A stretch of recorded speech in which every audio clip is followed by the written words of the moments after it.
ಸ್ನೇಹಿತರೆ ನಮಸ್ಕಾರ. Big boss season 11ರಲ್ಲಿ ಅತಿ ಹೆಚ್ಚು ಟ್ರೋಲ್ಗೆ ಮತ್ತು ಅತಿ ಹೆಚ್ಚು ಟಾರ್ಗೆಟ್ಗೆ ಒಳಗಾದಂತಹ ಒಬ್ಬ ನಟಿ ಯಾರು ಅಂತೇಳಿ ಕೇಳಿದ್ರೆ ಅದು one and only Ashwini Gowda. ಹೌದು, ಅಶ್ವಿನಿ ಗೌಡರನ್ನು ಬಿಗ್ ಬಾಸ್ ಸೀಸನ್ 11 ಮುಗಿಯೋದ್ರವರೆಗೆ ಮತ್ತು ಮುಗಿದ ಮೇಲೂ ಕೂಡ ವಿಪರೀತವಾಗಿ ಟ್ರೋಲ್ ಮಾಡಲಾಗಿತ್ತು. ವಿಪರೀತ ಅಂತ ಹೇಳಿದ್ರೆ ಬಹುಶಃ ಈ ಹಿಂದೆನೂ ಕೂಡ ಅಷ್ಟು ಮತ್ತು ಇನ್ನು ಮುಂದೆನೂ ಕೂಡ ಯಾರಿಗೂ ಕೂಡ ಅಷ್ಟು ಟ್ರೋಲ್ ಮಾಡೋದಕ್ಕೆ ಸಾಧ್ಯನೇ ಇಲ್ಲ. ಆ ಲೆವೆಲ್ಗೆ ಟ್ರೋಲನ್ನು ಮಾಡಲಾಗಿತ್ತು. ಯಾಕೆ ಅನ್ನುವಂತಹ ಒಂದು ಪ್ರಶ್ನೆ ಬಹುಶಃ ನಿಮ್ಮೆಲ್ಲರಲ್ಲೂ ಕೂಡ ಇರ್ಬೋದು. ಯಾಕಪ್ಪ ಈ ಪ್ರಮಾಣದಲ್ಲಿ ಅವ್ರನ್ನ ಟ್ರೋಲ್ ಮಾಡಿದ್ರು, ಏನು ಕಾರಣ? ಈ ರೀತಿ ಒಂದಷ್ಟು ಪ್ರಶ್ನೆಗಳು ನಿಮ್ಮ ಮನಸ್ಸಲ್ಲೂ ಕೂಡ ಇರಬಹುದು.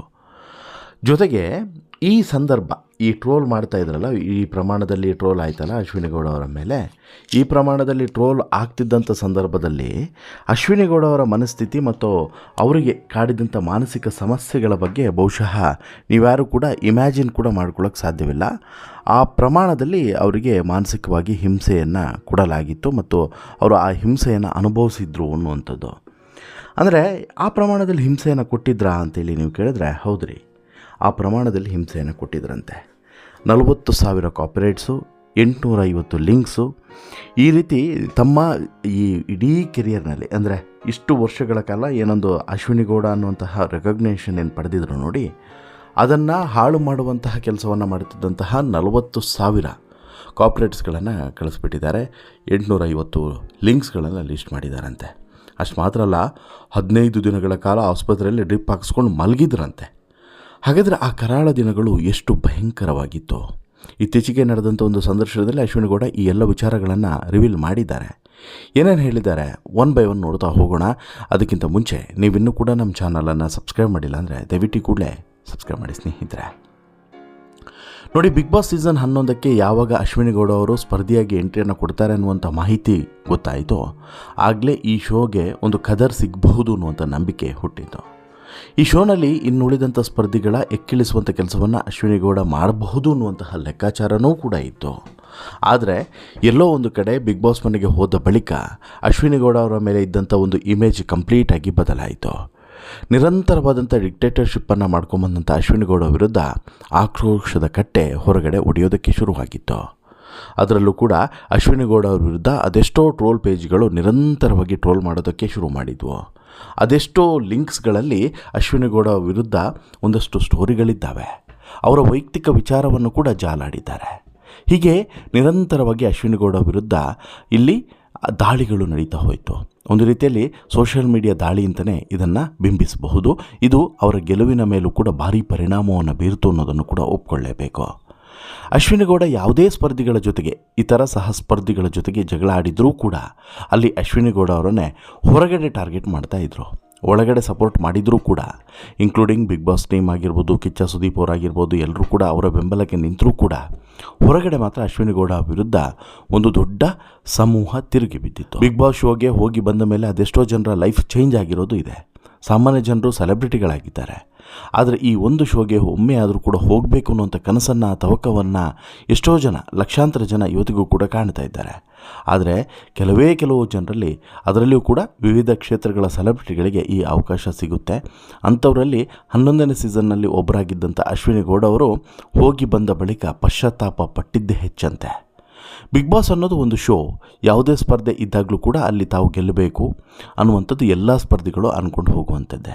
ಅದಕ್ಕಾಗಿ ಆ ಸನ್ನಿವೇಶಕ್ಕೆ ತಕ್ಕಂತೆ ಅಲ್ಲಿ ವರ್ತಿಸೋದು ಅನಿವಾರ್ಯ ಆಗ್ತದೆ. ಇಂಥ ಸಂದರ್ಭದಲ್ಲಿ ಈ ಬಾರಿಯ ಶೋನಲ್ಲಿ ಅತಿ ಹೆಚ್ಚು ಜಗಳವಾಡಿದ್ದಾರೆ ಅಂತೇಳ್ಬಿಟ್ಟು ಮತ್ತು ಅತಿ ಹೆಚ್ಚು ಟ್ರೋಲ್ಗೆ ಒಳಗಾದವರು ಯಾರಾದರೂ ಇದ್ದರೆ ಅದು ಅಶ್ವಿನಿ ಗೌಡ. ಆದರೆ ಹೊರಗಿನ ಪ್ರಪಂಚದಲ್ಲಿ ಒಳ್ಳೆಯ ಹೆಸರು ಮಾಡಿದಂಥ ವ್ಯಕ್ತಿಯೊಬ್ಬರಿಗೆ ಒಂದು ಸ್ಪರ್ಧೆಯಾಗಿ ಉಳಿಯದೆ ಅವರ ವೈಯಕ್ತಿಕ ವಿಚಾರವನ್ನು ಮತ್ತು ಮಾನಸಿಕ ಆಘಾತವನ್ನು ವಿಪರೀತವಾಗಿ ಕಾಡುವಂತೆ ಮಾಡುತ್ತೆ ಅಂತ ಹೇಳಿದ್ರೆ ಅದು ಅತ್ಯಂತ ನೋವಿನ ಸಂಗತಿ. ಇದನ್ನೇ ಅಶ್ವಿನಿ ಗೌಡ ಅತ್ಯಂತ ನೋವಿನಿಂದ ಹೇಳ್ಕೊಂಡಿದ್ದಾರೆ. ತಮ್ಮ ಭಾವನೆಯನ್ನು ವ್ಯಕ್ತಪಡಿಸಿದ್ದಾರೆ. ಮೊಟ್ಟ ಮೊದಲ ಬಾರಿಗೆ ತಾನು ಅನುಭವಿಸಿದಂತಹ ನರಕ ಯಾತನೆಯನ್ನು ಎಳೆಯಾಗಿ ಬಿಚ್ಚಿಟ್ಟಿದ್ದಾರೆ. ನ್ಯೂಸೋ ಅನ್ನುವಂತಹ ಯೂಟ್ಯೂಬ್ ಚಾನಲ್ಗೆ ಇಂಟರ್ವ್ಯೂವನ್ನು ಕೊಟ್ಟಿರುವಂಥ ಅಶ್ವಿನಿ ಗೌಡ ಅವರು ಶೋ ಆದ ಬಳಿಕ ತಮಗಾಗಿರುವಂಥ ಮಾನಸಿಕ ಹಿಂಸೆಯ ಬಗ್ಗೆ ಸ್ವತಃ ಅವರೇ ಮಾತನಾಡಿದ್ದಾರೆ. ಇದು ಯಾವುದೋ ಕಲ್ಪಿತವಾದಂಥ ಸ್ಟೋರಿ ಅಲ್ಲ, ಅವರೇ ಇಂಟರ್ವ್ಯೂನಲ್ಲಿ ಮಾತನಾಡಿರುವಂಥ ಸ್ಟೋರಿ. ಈ ಸ್ಟೋರಿಯನ್ನು ನಿಮ್ಮ ಮುಂದೆ ಇಡೋದಕ್ಕಿಂತ ಮುಂಚೆ ಒಂದು ಕ್ಲಾರಿಫಿಕೇಷನನ್ನು ಕೆಲವರಿಗೆ ಕೊಡಬೇಕು. ಏನು ಅಂತ ಹೇಳಿದ್ರೆ, ಕೆಲವರು ಇಲ್ಲಿ ಹೇಳ್ತಾರೆ ಯಾವುದೋ ಒಂದು ಇಂಟರ್ವ್ಯೂವನ್ನು ನೋಡ್ಕೊಳ್ತೀರಾ, ಅದನ್ನು ಸ್ಟೋರಿ ಮಾಡ್ತೀರಾ ಅಂತೇಳಿ. ನೋಡಿ, ಪ್ರತಿಯೊಬ್ಬರು ಕೂಡ ಆ ಇಂಟರ್ವ್ಯೂನೆಲ್ಲ ನೋಡಿರೋದಿಲ್ಲ. ಎಷ್ಟೋ ಜನ ಆ ಇಂಟರ್ವ್ಯೂನನ್ನು ನೋಡಿರೋದಿಲ್ಲ. ನಾವಿಲ್ಲಿ ಸ್ಟೋರಿ ಮಾಡಿದ ಬಳಿಕ ಒಂದು ಆ ವ್ಯಕ್ತಿಯ ಬಗ್ಗೆ, ಯಾವ ಇಂಟರ್ವ್ಯೂ ಕೊಟ್ಟಂಥ ವ್ಯಕ್ತಿ ಅಥವಾ ಸೆಲೆಬ್ರಿಟಿ ಇರ್ತಾರೆ ನೋಡಿ, ಅವ್ರ ಬಗ್ಗೆ ನಿಮಗೊಂದಷ್ಟು ಮಾಹಿತಿ ಸಿಗ್ತದೆ. ಒಂದು. ಎರಡನೇದು, ನಿಮಗೆ ಇಷ್ಟ ಇದೆ ಅಂತ ಹೇಳಿದ್ರೆ ನಾವು ಯಾವ ಇಂಟರ್ವ್ಯೂ ಕೊಟ್ಟಿದ್ದಾರೆ ನೋಡಿ, ಆ ಚಾನಲ್ನ ನೇಮ್ ಕೂಡ ಹೈಡ್ ಮಾಡೋದಿಲ್ಲ. ಅವರಿಗೆ ಕರ್ಟೆಸಿಯನ್ನು ಕೊಟ್ಬಿಟ್ಟು ಅವರಿಗೆ ಆ ನೇಮನ್ನು ಕೂಡ ಹೇಳ್ತೀವಿ. ನೀವು ಆ ಚಾನಲ್ಗೆ ವಿಸಿಟ್ ಮಾಡಿ ಇಂಟರ್ವ್ಯೂನನ್ನು ನೋಡ್ಬೋದು. ಅಲ್ಲಿ ಸುಳ್ಳು ಹೇಳಿದಾರೋ, ಸತ್ಯ ಹೇಳಿದಾರೋ, ಅಥವಾ ನಾವು ಸುಳ್ಳು ಹೇಳಿದ್ದೀವೋ, ಅವರು ಸತ್ಯ ಹೇಳಿದಾರೋ, ಅದನ್ನು ಎಂಡ್ ಆಫ್ ದಿ ಡೇಗೆ ನೀವು ತೀರ್ಮಾನ ಮಾಡಿ. ಅದು ಬಿಟ್ಕೊಂಡು ಕಂಪ್ಲೀಟು ಸ್ಟೋರಿಯನ್ನೇ ನೋಡದೆ ನಿಮ್ಮಷ್ಟಕ್ಕೆ ನೀವು ಬಾಯಿ ಬಂದಂಗೆ ಕಮೆಂಟ್ ಹಾಕಿದ್ರೆ ಅದಕ್ಕೆ ನೀವೇ ಜವಾಬ್ದಾರರು, ಹೊರತು ನಾವಲ್ಲ. ಹಾಗೆಯೇ ಒಂದು ತಿಳ್ಕೊಳ್ಳಿ, ನಿಮ್ಮ ಕೆಟ್ಟ ಕಮೆಂಟ್ಸ್ಗಳಿಗೆ ನಮ್ಮ ಚಾನಲ್ ವೇದಿಕೆಯನ್ನು ಕೊಡೋದಿಲ್ಲ. ನೀವು ಬಳಸುವಂಥ ಕೆಟ್ಟ ಪದಗಳಿಗೆ ನಮ್ಮ ಚಾನಲ್ ವೇದಿಕೆಯನ್ನು ಕೊಡೋದಿಲ್ಲ. ಯಾವುದೇ ರೀತಿಯಾದಂಥ ಆಲೋಚನೆಯನ್ನು ಮಾಡದೆ ನಿಮ್ಮ ಕೆಟ್ಟ ಕಮೆಂಟ್ಸ್ಗಳನ್ನು ಅಲ್ಲೇ ಡಿಲೀಟ್ ಮಾಡಲಾಗ್ತದೆ, ರಿಮೂವ್ ಮಾಡಲಾಗ್ತದೆ. ಯಾಕಂತ ಹೇಳಿದ್ರೆ, ನಾವು ಸುಧಾರಿಸದೆ ಹೋದರೆ ಅದು ಸುಧಾರಣೆ ಆಗೋದಿಲ್ಲ.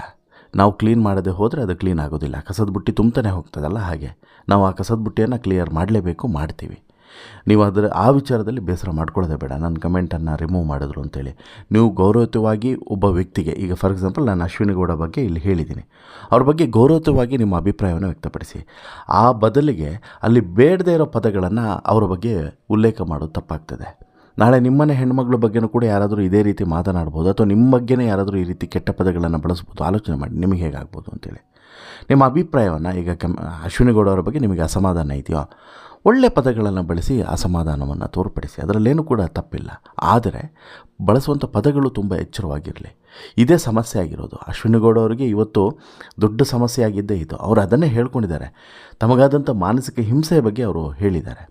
ಹೋರಾಟಗಾರ್ತಿ ಹೌದು, ಜೊತೆಗೆ ಇದಕ್ಕಿಂತ ದೊಡ್ಡ ದೊಡ್ಡ ಹೋರಾಟಗಳನ್ನು ಮಾಡಿದ್ದಾರೆ, ಎಂತೆಂಥ ಆರೋಪಗಳನ್ನು ಎದುರಿಸಿದ್ದಾರೆ, ಎಲ್ಲದೂ ಕೂಡ ಒಂದು ಬದಿ. ಆದರೆ ಬಳಸುವಂಥ ಪದಗಳಿದೆಯಲ್ಲ, ಅದು ತುಂಬ ಕೆಟ್ಟದಾಗಿರ್ತದೆ.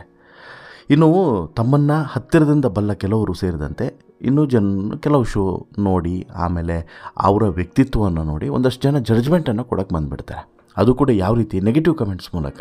ಹೌದು, ಬಿಗ್ ಬಾಸ್ಗೆ ಹೋಗಿ ಬಂದ ಮೇಲೆ ಜನ ನನ್ನನ್ನು ನೋಡಿದಂಥ ರೀತಿ, ಟ್ರೋಲ್ಸು ಅಕ್ಸೆಪ್ಟ್ ಮಾಡ್ಕೊಳ್ಳೋದಕ್ಕೆ ತುಂಬ ಕಷ್ಟ ಆಯಿತು. ನನ್ನಂಥವಳಿಗೆ ಇದು ಈಸಿಯಾದಂಥ ಮಾತು ಅಲ್ವೇ ಅಲ್ಲ, ತುಂಬ ಹರ್ಟ್ ಆಯಿತು ಕೂಡ. ನಾನು ಇವತ್ತಿಗೂ ಕೂಡ ನನ್ನ ಹೋರಾಟಗಳಿಂದ ಆಗಿರಬಹುದು, ನನ್ನ ವೈಯಕ್ತಿಕ ಬದುಕು ಆಗಿರಬಹುದು, ಅಥವಾ ಯಾವುದಾದ್ರೂ ಒಂದು ಸುಮ್ಮನೆ ಫೋಟೋ ಹಾಕಬೇಕು ಅಂದರೆ ಸೋಷಿಯಲ್ ಮೀಡಿಯಾದಲ್ಲಿ ಎಲ್ಲೂ ಕೂಡ ಒಂದೇ ಒಂದು ಕೆಟ್ಟ ಕಮೆಂಟ್ಸ್ ಬರಬಾರ್ದು ಅಂತೇಳಿ ಅಂದ್ಕೊಳ್ತೀನಿ. ನಾನು ಹಾಕಿರುವಂಥ ಬಟ್ಟೆಯಿಂದ ಹಿಡಿದು, ಹೇರ್ ಸ್ಟೈಲಿಂದ ಹಿಡಿದು ಅಷ್ಟು ಸೂಕ್ಷ್ಮವಾಗಿ ನಾನು ಎಲ್ಲವನ್ನು ಕೂಡ ಗಮನಿಸಿ ನಂತರ ಫೋಟೋವನ್ನು ಹಾಕುವಂಥ ನನ್ನವಳಿಗೆ ಈ ರೀತಿಯಾದಂಥ ಟ್ರೋಲ್ಗಳು ಸಹಿಸಿಕೊಳ್ಳೋದಕ್ಕೆ ಸಾಧ್ಯವೇ ಆಗಲಿಲ್ಲ ಅಂತೇಳಿ ಹೇಳ್ತಾರೆ. ನೋಡಿ, ಇದೇ ಸಮಸ್ಯೆ ಆಗೋದು. ನೀವು ಬಳಸುವಂಥ ಪದಗಳಿದೆಯಲ್ಲ, ಅದು ತುಂಬ ಮಾನಸಿಕವಾಗಿ ಒಬ್ಬರಿಗೆ ಆಘಾತವನ್ನು ಮಾಡ್ತದೆ. ಬಿಗ್ ಬಾಸ್ ಮನೆ ಒಳಗಡೆ ಹೋಗಿ ಹೊರಗಡೆ ಬಂದಾಗ ಇಡೀ ಜಗತ್ತು ಹೇಗೆ ಅನಿಸ್ಬಿಡ್ತು ಅಂತಂದರೆ ಸಂಪೂರ್ಣ ಡಿಫ್ರೆಂಟ್ ಅಂತೇಳಿ ಅನಿಸೋಯ್ತು. ನನಗೆ ಮನೆಗೆ ಬಂದಾಗ 2 ದಿನ ನಮ್ಮ ಮನೇಲಿ ಫೋನೇ ಕೊಡಲಿಲ್ಲ. ನಿನ್ನ ಫೋನ್ ನೋಡೋದು ಬೇಡ ಅಂದರು. ಯಾಕೆ ಅಂತೇಳಿ ಹೇಳಲಿಲ್ಲ. ಆ ಬಳಿಕ ಫೋನ್ ನೋಡಿದಾಗಲೇ ಗೊತ್ತಾಗಿದ್ದು, ಶಾಕ್ಗೆ ಒಳಗಾಗಿಬಿಟ್ಟೆ ನಾನು. ಆ ಘಟನೆಯ ಬಳಿಕ ನಡೆದಂಥ ಕರಾಳ ದಿನಗಳನ್ನು ಅಶ್ವಿನಿ ರಿವೀಲ್ ಮಾಡಿದ್ದಾರೆ. ನಾನು ಅಪ್ಸೆಟ್ ಆದೆ. ಹೆಲ್ತ್ ತುಂಬ ಹಾಳಾಯಿತು. 15 ದಿನ ತುಂಬ ತೊಂದರೆ ಪಟ್ಟೆ. ಡ್ರಿಪ್ಸ್ ಎಲ್ಲ ಹಾಕಿಸ್ಕೊಂಡು ಮಲಗಿದೆ. ಲೋ BP ಆಯಿತು, ಡೆಂಗ್ಯೂ ಬಂತು ಅಂತ ಹೇಳಿಬಿಟ್ಟು ಆ ಭಯಾನಕ ದಿನಗಳನ್ನು ನೆನೆಸಿಕೊಳ್ತಾ ಒಂದು ರೀತಿಯಲ್ಲಿ ಭಾವುಕರಾಗ್ತಾರೆ ಅಶ್ವಿನಿ ಗೌಡ. ಸಹಜವಾಗಿ ಈ ಮಾನಸಿಕವಾಗಿ ತುಂಬ ವೀಕ್ ಇರ್ತಾರಲ್ಲ, ಆಮೇಲೆ ಅವರು ಫಿಸಿಕಲಿ ಎಷ್ಟೇ ಸ್ಟ್ರಾಂಗ್ ಇರ್ಬೋದು, ಬಟ್ ಅಷ್ಟೇ ಮಾನಸಿಕವಾಗಿ ವೀಕ್ ಇರ್ತಾರೆ. ಅದರಲ್ಲೂ ಕೂಡ ಈ ರೀತಿ ವೈಯಕ್ತಿಕ ವಿಚಾರಗಳನ್ನು ಯಾರಾದರೂ ಅವರು ಟಾರ್ಗೆಟ್ ಮಾಡಿದ್ರು, ದಾಳಿ ಮಾಡಿದ್ರು ಅಂತ ಹೇಳಿದ್ರೆ, ನಾನು ನೋಡಿದ್ದೆ ಆ ಟೈಮ್ನಲ್ಲಿ ಅವ್ರ ಮದುವೆ ವಿಚಾರವನ್ನು ತೆಗೆದುಕೊಂಡ್ರು, ಅವರ ವೈಯಕ್ತಿಕ ವಿಚಾರವನ್ನು ತೆಗೆದುಕೊಂಡ್ರು, ಬೇರೆ ಬೇರೆ ವಿಚಾರವನ್ನು ತೆಗೆದುಕೊಂಡು ಸಿಕ್ಕಾಪಟ್ಟೆ ಟ್ರೋಲ್ಗಳನ್ನು ಮಾಡಿದ್ದಾರೆ. ಬಟ್ಟು ಎಲ್ಲೂ ನಾವು ಕೂಡ ಸ್ಟೋರಿ ಮಾಡಿದ್ದೀವಿ, ನಮ್ಮ ಚಾನಲಲ್ಲೂ ಕೂಡ ಅಶ್ವಿನಿ ಗೌಡ ಬಗ್ಗೆ ಸ್ಟೋರಿ ಬಂದಿತ್ತು. ಯಾವುದು? ಕೇವಲ ಬಿಗ್ ಬಾಸ್ಗೆ ಸಂಬಂಧಪಟ್ಟಂತೆ, ಬಿಗ್ ಬಾಸ್ನಲ್ಲಿ ಅವ್ರು ಹೇಗಿದ್ದರು, ಏನು ಆಯಿತು, ಇದರ ಬಗ್ಗೆ ಮಾತ್ರ ಸ್ಟೋರಿ ಮಾಡಿದ್ದೆ ಹೊರತು ಅವರ ವೈಯಕ್ತಿಕ ವಿಚಾರವನ್ನು ಎಳೆದು ಸ್ಟೋರಿಯನ್ನು ಮಾಡಲಿಲ್ಲ. ಆಮೇಲೆ ಅವ್ರ ತಂದೆ ಬಗ್ಗೆ ಅವರೇ ಇಂಟರ್ವ್ಯೂನಲ್ಲಿ ಹೇಳಿರುವಂಥ ವಿಚಾರಗಳನ್ನು ನಾವು ಈ ಹಿಂದೆ ನಾವು ಸ್ಟೋರಿಯನ್ನು ಮಾಡಿದ್ವಿ.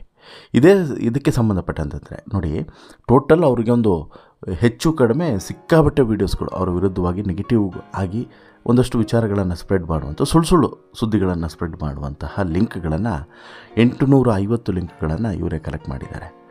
ಯಾವುದೋ ಒಂದು ವಿಡಿಯೋ ತೆಗೆದು ಇನ್ನೇನನ್ನು ಸೇರಿಸಿ ಶೇರ್ ಮಾಡ್ತಾರೆ.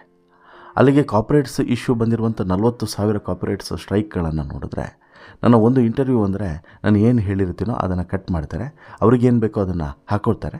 ಅಂಥವು ಒಂದಷ್ಟಿದ್ದಾವೆ. ಅವುಗಳನ್ನೆಲ್ಲ ಸೇರಿಸಿ ನಾನು ಈಗಾಗಲೇ ರಿಪೋರ್ಟನ್ನು ಮಾಡಿದ್ದೀನಿ. ಜೊತೆಗೆ ಅದರ ವಿರುದ್ಧನೂ ಕೂಡ ನಾನು ಹೋರಾಟವನ್ನು ಮುಂದುವರಿಸ್ತೀನಿ. ನನ್ನ ಪರವಾಗಿ ಯಾರ್ಯಾರು ನಿಂತಿದ್ದಾರೋ ನಾನು ಅವರಿಗೆ ಸಾಯೋವರೆಗೂ ಕೂಡ ಚಿರಋಣಿಯಾಗಿರ್ತೀನಿ. ಇವತ್ತಿಗೂ ಕೂಡ ಒಂದೊಂದು ಮುಖನೂ ಕೂಡ ನನಗೆ ನೆನಪಿದೆ. ಯಾರ್ಯಾರು ನನ್ನ ಬಗ್ಗೆ ಟ್ರೋಲ್ ಮಾಡಿದ್ದಾರೆ, ಯಾರ್ಯಾರು ಕೆಟ್ಟದಾಗಿ ಮಾತನಾಡಿದ್ದಾರೆ ಅನ್ನೋದು ಗೊತ್ತಿದೆ.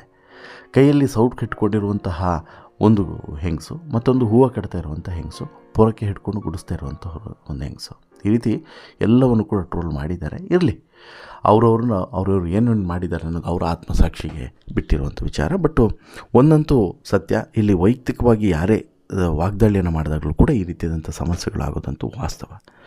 ನಿಮಗೇನಿಸುತ್ತೆ ಸ್ನೇಹಿತರೆ, ಅಶ್ವಿನಿ ಗೌಡ ಅವರ ಈ ಭಾವನೆ ಬಗ್ಗೆ, ಅಶ್ವಿನಿ ಗೌಡ ಅವರಿಗೆ ಎದುರಾದಂಥ ಈ ಸಮಸ್ಯೆಗಳ ಬಗ್ಗೆ ನಿಮ್ಮ ಅಭಿಪ್ರಾಯ ಏನು? ದಯವಿಟ್ಟು ನಿಮ್ಮ ಅಭಿಪ್ರಾಯನ ಕಮೆಂಟ್ ಮಾಡಿ ತಿಳಿಸಿ. ಜೊತೆಗೆ ಈ ಸ್ಟೋರಿ ಇಷ್ಟ ಆಯಿತು ಅಂತ ಹೇಳಿದ್ರೆ ಲೈಕ್ ಮಾಡಿ, ಶೇರ್ ಮಾಡಿ, ಚಾನಲ್ಗೆ ಸಬ್ಸ್ಕ್ರೈಬ್ ಆಗೋದನ್ನು ಮರಿಬೇಡಿ. ಧನ್ಯವಾದ.